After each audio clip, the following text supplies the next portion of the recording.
बिस्मिल्लाहिर्रहमानिर्रहीम। अज़ीज़ तलबा अस्सलामु अलैकुम। मेरा नाम राशिद फ़ारूक है। मैं divisional public school and college Sahiwal में उर्दू का उस्ताद हूँ। आइए आज के दर्स का आगाज़ करते हैं। बिस्मिल्लाहिर्रहमानिर्रहीम। अज़ीज़ तलबा, आज का मौजू है दरसी किताब में शामिल सबक परिस्तान की शहज़ादी, जिसके मुसन्निफ़ हैं अशरफ सबूही।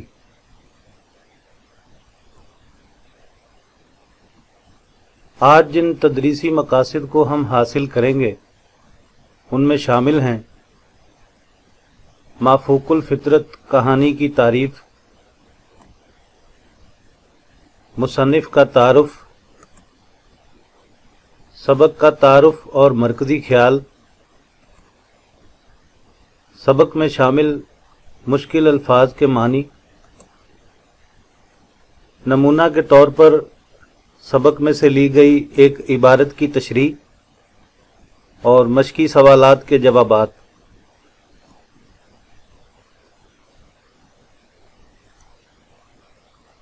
माफूकुल फितरत कहानी या दास्तान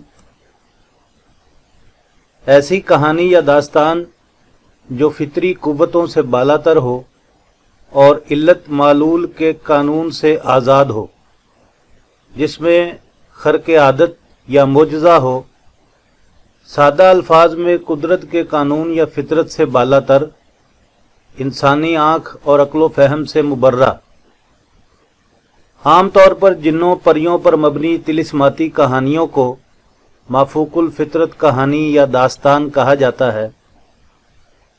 सदियों से ऐसी गैर फितरी कहानियाँ और दास्तानें हर उम्र के अफराद की तवज्जो का मरकज़ रही हैं। ऐसी ही एक कहानी मज़कूरा सबक में बयान की गई है, जिसमें मुसन्निफ़ ने दिल्ली के असलूब और लिसानी मुहावरात व तराकीब का बहुत खूबसूरती से इस्तेमाल किया है।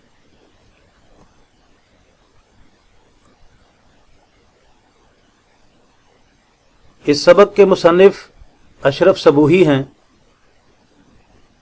जो 1905 में दिल्ली में पैदा हुए और उनकी वफ़ात 1990 में हुई।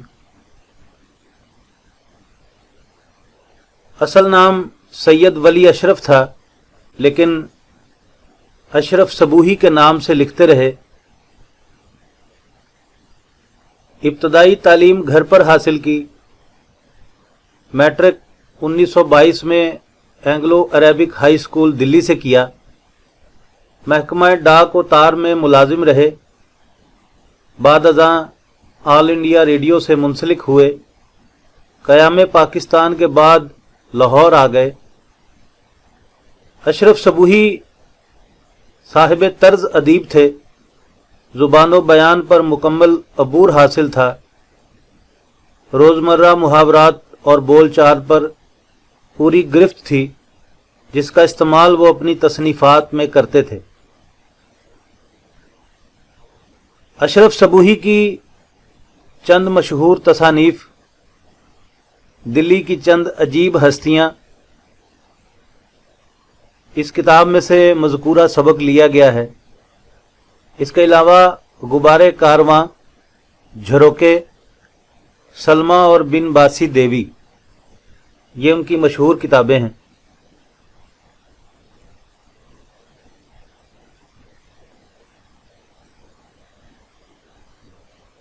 सबक का मुख्तसर तारुफ और मरकज़ी ख्याल।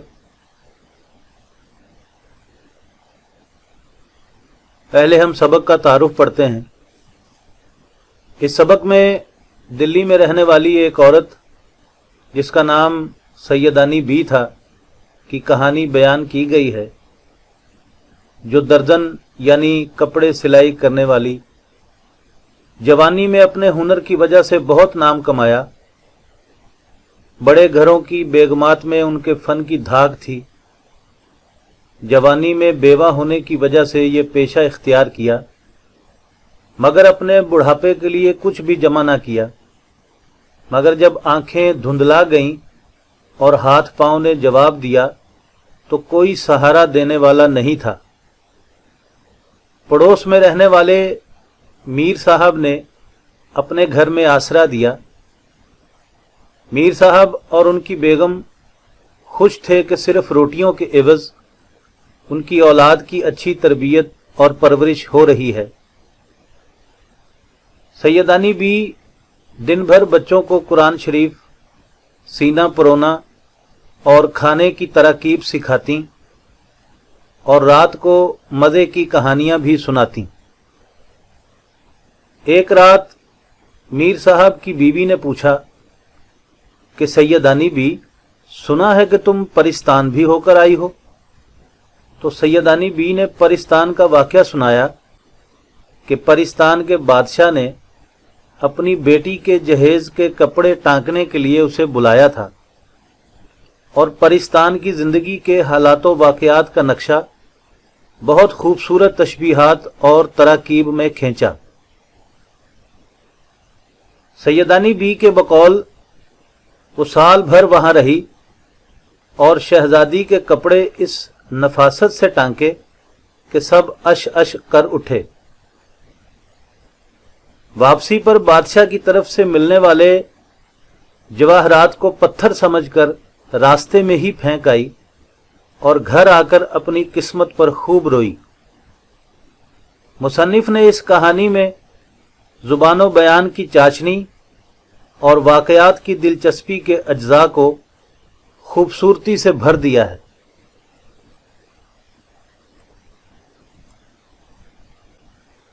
سبق کا مرکزی خیال، یہ ایک تخیلاتی اور طلسماتی داستان ہے جو انسانی سوچ کو مد نظر رکھ کر لکھی گئی ہے کہ انسان فطری طور پر ایک ایسے ماحول کا متمنی ہے جہاں اس کی خواہشات بغیر کسی رکاوٹ کے پوری ہوتی رہیں، مگر وہ ایسے ماحول سے بھی جلد اکتا جاتا ہے اور اس ماحول سے بھی فرار کی راہ تلاش کرتا ہے۔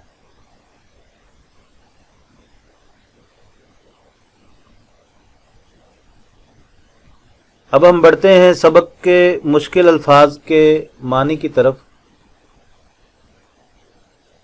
سبق میں جو چند مشکل الفاظ ہیں ان کے معنی یہاں لکھے گئے ہیں۔ پہلا لفظ ہے دور دورہ، اس کا معنی ہے شہرت۔ مغلانی درزن یعنی کپڑے سینے والی۔ ٹکائی کڑھائی، کپڑوں پر موتی وغیرہ لگانا۔ پالکی ڈولی جس کو دو طرف سے لوگ اٹھاتے ہیں۔ رنڈاپا بیوہ ہونے کے بعد کی عمر۔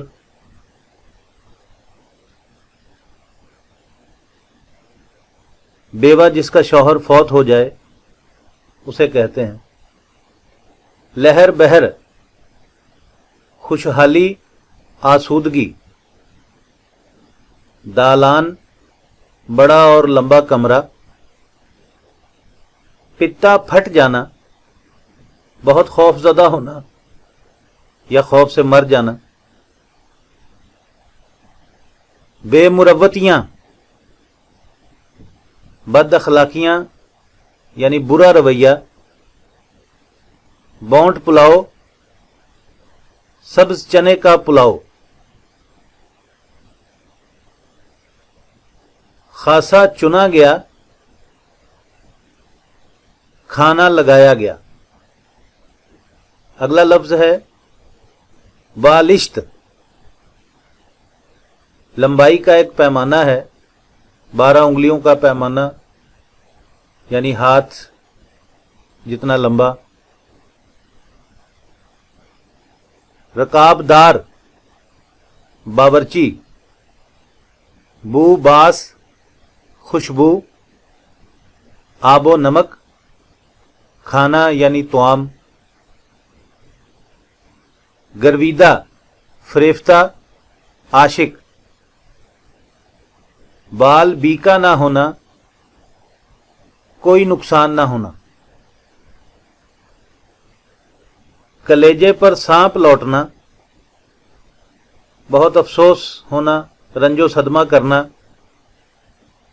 गोर गढ़े का ठिकाना, कफन दफन।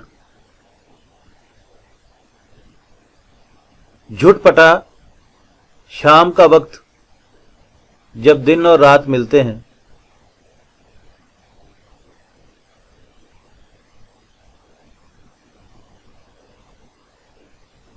अगला लफ्ज है बेचाकी शक्ल, बेढंगी यानी अजीब शक्ल। खातिर जमा रखना, हौसला तसल्ली रखना।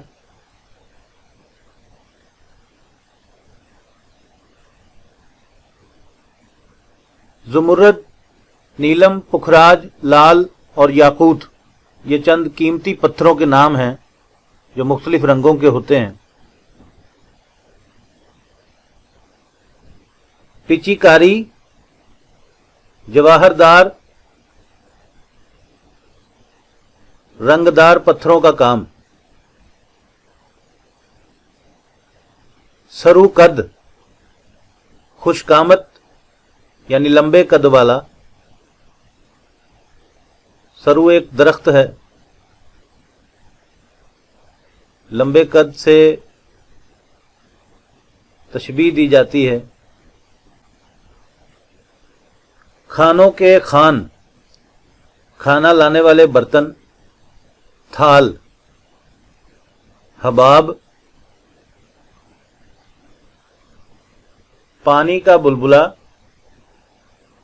रोशनी का बारीक कमल।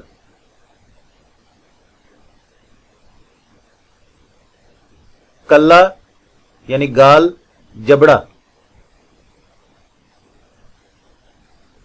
आबे रवां, गुलशन, कमख्वाब, ज़रबफ्त ये चंद कीमती रेशमी कपड़ों के नाम हैं। अगला लफ्ज है गिरानी यानी भारीपन, बदहजमी। कहार, डोली या पालकी उठाने वाला। चौबदार, पहरेदार।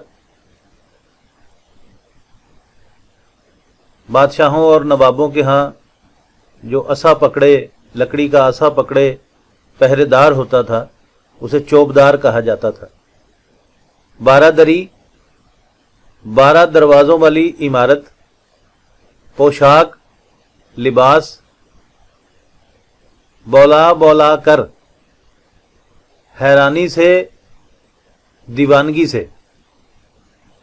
अचंभा, हैरानी। गिलोरी, पान या पान का बीड़ा।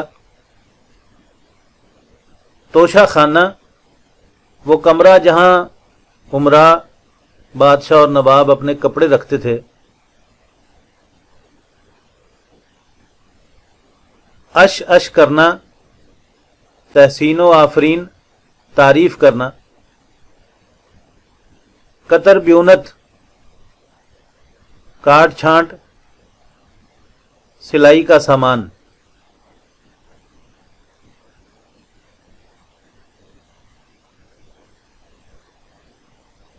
अगला लफ्ज है खुंडला।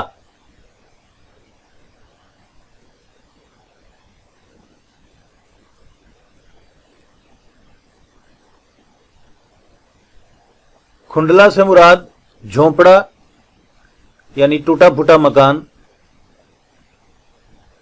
खाकी, मट्टी से बने हुए इंसान। रौंखती सूरत, रोनी सूरत, रोने जैसी सूरत। दम के दम में, एक लम्हा में। टटोलना, तलाश करना, यक न शुद्ध दो शुद्ध, एक मुसीबत के साथ दूसरी मुसीबत, दीद ना शुनीद यानी देखा ना सुना, दीद मानी देखना और शुनीद मानी सुना, देखा ना सुना, जमा मर्ग जवानी में मरने वाला। अगला लफ्ज है सुरखरू, कामयाब, एकाएकी, अचानक, यकदम, परिजाद, परियों की औलाद या परी की नस्ल,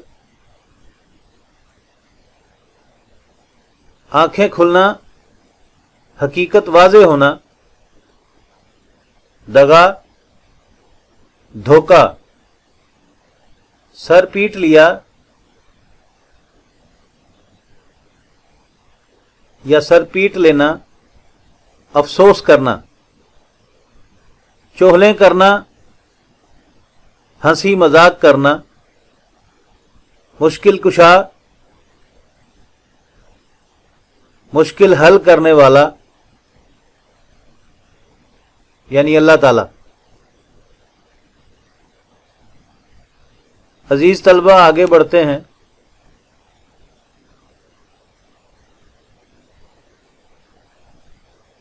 इबारत की तशरीह, ये अहम सवाल है। सबक में से नमूना के तौर पर एक इबारत ली गई है।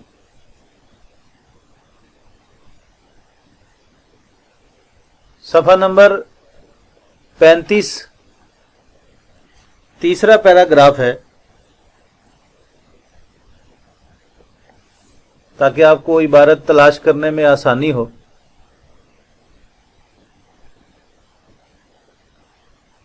जिस पैरा की हम तशरीह करने जा रहे हैं वो मैं आपको एक दफ़ा पढ़ के सुनाता हूँ। उसकी कारसाजी के कुर्बान सदके मुश्किल कुशा के, अक्ल ने ऐसा काम दिया और पहले ही जोड़े में वाह वाह हो गई। शहजादी का चेहरा भी खुशी के मारे फूल की तरह खिल गया। अब क्या था, मेरे हाथ पांव में घोड़े लग गए। दिनों का काम घड़ियों में होने लगा।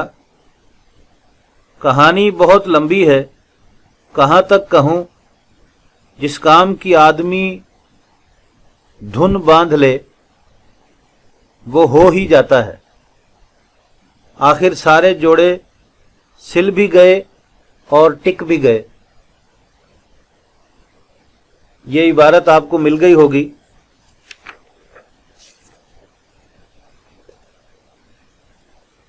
इस इबारत की हम तशरीह करेंगे। इबारत की तशरीह के 3 हिस्से हैं। पहला, हवाला मतन लिखना। दूसरा, इबारत में चंद अल्फाज जिनके ऊपर एक सीधी लकीर हो उनके मानी लिखना। और तीसरा और सबसे अहम, इबारत की तशरीह करना।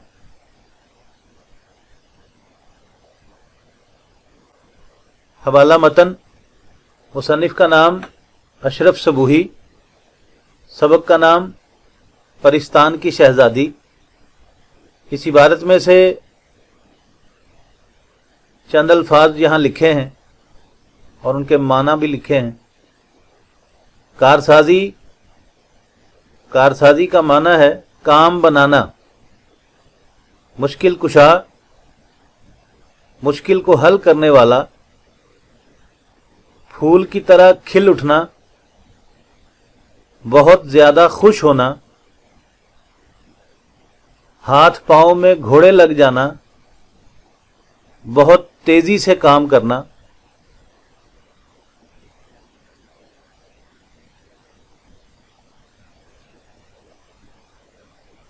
इबारत की तशरीह। अजीज तलबा, आपके सामने इबारत की तशरीह लिखी गई है। मैं आपको एक दफा पढ़ के सुनाता हूं। सैयदानी बी को परिस्तान के बादशाह ने अपनी बेटी के जहेज के कपड़े टांकने के लिए परिस्तान बुलवाया। वो परिस्तान पहुंचकर हैरानो परेशान रह गई। शहजादी के जहेज के लिए जो कपड़े लाए गए थे वो एक से बढ़कर एक थे।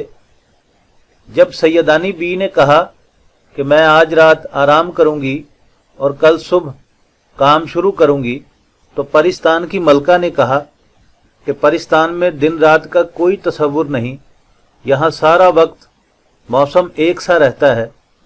तब सैयदानी ने महसूस किया कि ना तो उसकी आंखों में नींद है और ना ही सर में किसी किस्म की गिरानी जो थकावट की वजह से पैदा होती है। वो इसी वक्त काम में मसरूफ़ हो गई। वहाँ दिन और रात का हिसाब तो था नहीं।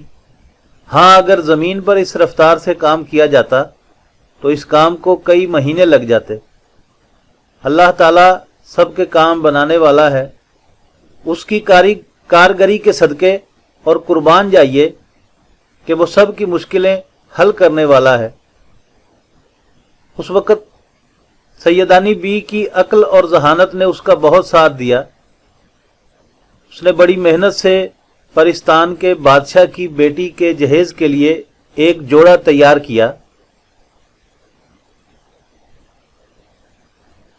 पहले ही जोड़े में हर तरफ से दादो तहसीन की आवाज़ें आने लगीं। जोड़ा देखकर परिस्तान की शहजादी का चेहरा भी दमकने लगा। जब सैयदानी को इस बात का एहसास हुआ कि उसका काम सबको पसंद आया है तो बहुत खुश हुई। उसके काम में एकदम तेज़ी आ गई। वो जल्दी जल्दी हाथ चलाने लगी। इस तरह जो काम दिनों में होना चाहिए था वो घंटों में मुकम्मल होने लगा। कहने को ये कहानी बहुत लंबी है, मगर जिस काम की लगन इंसान के दिल में समा जाए वो उसे पाया तकमील तक पहुंचाकर ही दम लेता है। मुसलसल मेहनत ही कामयाबी की कुंजी है। सैयदानी की मेहनत भी रंग लाई। आखिरकार शहजादी के जहेज के सारे जोड़े सिल गए और उन्हें टांक भी दिया गया। हम तो अपने हुनर में आज भी दम रखते हैं। उड़ जाते हैं रंग फूलों के जब हम महफिल में कदम रखते हैं। अजीज तलबा, इबारत की तशरीह असल इबारत से कम अज़ कम 3 गुना ज़्यादा होनी चाहिए और तशरीह में कौल या शेर नुमायां लिखना चाहिए, जिससे आपकी पेशकश खूबसूरत हो जाती है। उम्मीद है आप नमूना के तौर पर जो इबारत की तशरीह आपके सामने की गई है, आप इसकी मदद से सबक में से किसी भी पैराग्राफ की तशरीह बआसानी लिख सकेंगे। अब हम आगे बढ़ते हैं मशकी सवालात की तरफ। पहला सवाल, सवालात के मुख्तसर जवाबात तहरीर करें। पहला सवाल है, सैयदानी बी ने गुज़र औक़ात के लिए कौन सा पेशा इख्तियार किया? जवाब, सैयदानी बी ने गुज़र औक़ात के लिए मुग़लानी यानी दर्जन का पेशा इख्तियार किया। अगला सवाल है, मीर साहब और उनकी बीवी सैयदानी बी की किस बात पर ज़्यादा खुश थे? जवाब, मीर साहब और उनकी बीवी इस बात पर ज़्यादा खुश थे कि उनके बच्चों की तरबियत के लिए सैयदानी बी को खुदा ने भेज दिया। अगला सवाल, परिस्तान के बादशाह ने सैयदानी बी को किस काम के लिए बुलवाया था? जवाब, परिस्तान के बादशाह ने सैयदानी बी को अपनी बेटी के जहेज के कपड़े टांकने के लिए बुलवाया था। अगला सवाल है, बादशाह बेगम का असल नाम क्या था? जवाब, बादशाह बेगम का असल नाम जुमुरत परी था। परिस्तान के फलों की खास बात क्या थी? इसका जवाब है, परिस्तान के फलों की खास बात यह थी कि हर फल बालिश्त भर था। जब एक फल तोड़ो तो उसकी जगह फौरन दूसरा निकल आता और उसे खाते हुए जिस चीज का दिल में सोचो उसी का ख्याल आता था। अजीज तलबा, मश्क के सवाल नंबर 3, 5 और 6 यानी कसीरुल इंतखाबी सवालात, जिसमें से आपने दुरुस्त जवाब की निशानदही करनी है, कॉलम मिलाना है और जो खाली जगह को मुकम्मल करना है। ये 3 सवाल हैं जो सबक का मुतालिया करने के बाद आपने इनको मुकम्मल करना है। अब हम आगे बढ़ते हैं।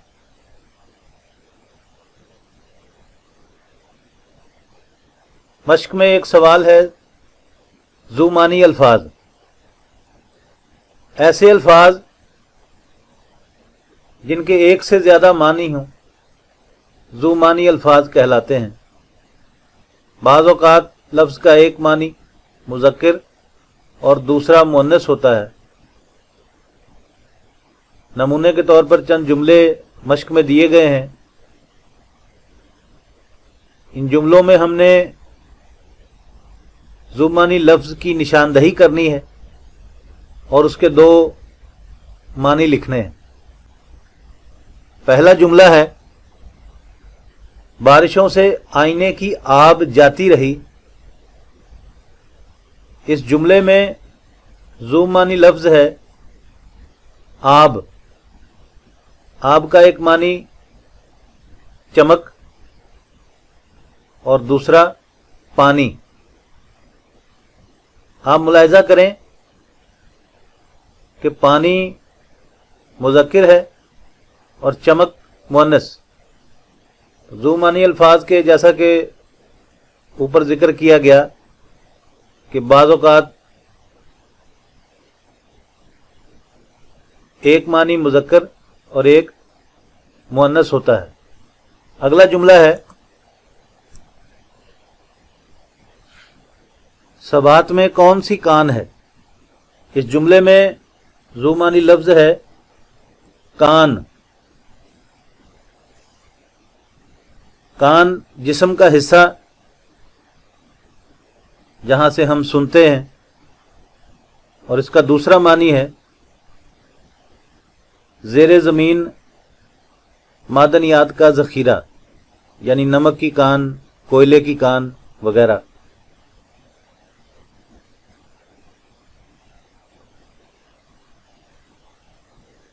जो जिस्म का हिस्सा है कान, वो आमतौर पर मुज़क्किर इस्तेमाल होता है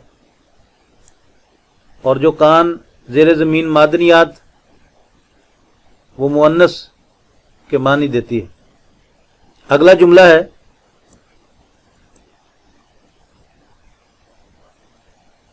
बादशाह बेगम के हुक्म पर शहजादी के कपड़ों के लिए थान पे थान आने लगे। इस जुमले में ज़ुमानी लफ्ज़ है थान। थान का एक मानी कपड़ों की तह यानी गठ और दूसरा मानी घोड़ा बांधने की जगह। अगला जुमला है, हक बात कहने की पादाश में वो दार पर झूल गया। इस जुमला में ज़ुमानी लफ्ज़ है दार।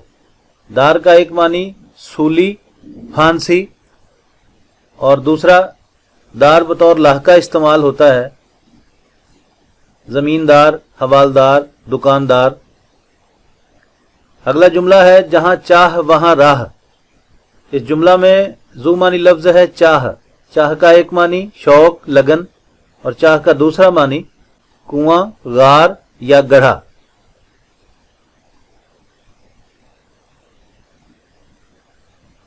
اگلا سوال ہے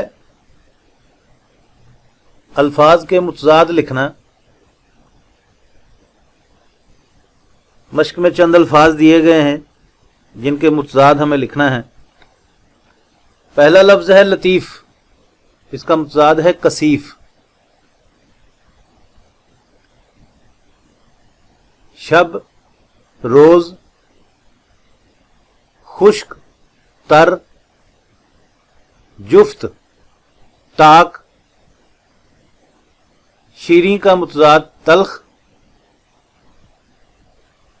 نشیب، فراز، تریاق، زہر۔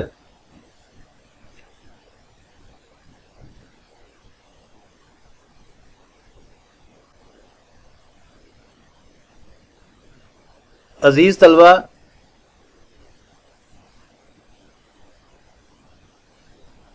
آج کی سرگرمی ہے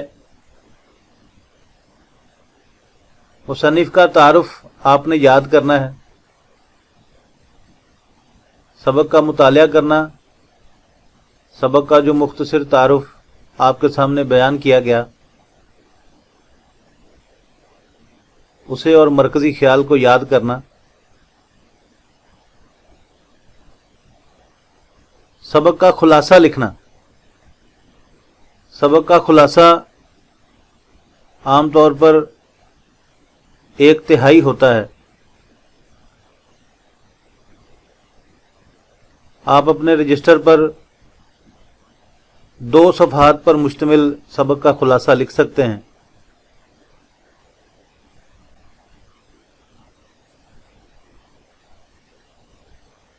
مشقی سوالات نمبر 3، 5 اور 6 حل کرنا جو پیچھے بیان کیے گئے تھے، یعنی کثیر الانتخابی سوالات، کالم ملانا اور خالی جگہ کو پر کرنا۔ مشق کے آخر میں ایک سوال ہے تشبیہ۔ تشبیہ کی تعریف اور ارکان تشبیہ لکھے گئے ہیں۔ تشبیہ سے مراد کسی چیز کو خاص وصف کی وجہ سے کسی دوسری چیز کی مانند قرار دینا، مثلا پانی برف کی طرح ٹھنڈا ہے، صہیب شیر کی مانند دلیر ہے۔ تشبیہ کی تعریف، ارکان تشبیہ اور چند مثالیں مشق کے آخر میں دی گئی ہیں، ان کو یاد کرنا اور ان کی مشق کرنا، یہ آپ کی سرگرمی ہے۔ امید ہے آپ اس سرگرمی کو مکمل کریں گے، لکھنے اور یاد کرنے والا کام بھرپور طریقے سے شوق اور لگن سے کریں گے۔ عزیز طلبہ، اس کے ساتھ ہی ہمارے آج کے درس کا اختتام ہوتا ہے۔ اللہ تعالیٰ آپ سب کا حامی و ناصر ہو۔ خدا حافظ۔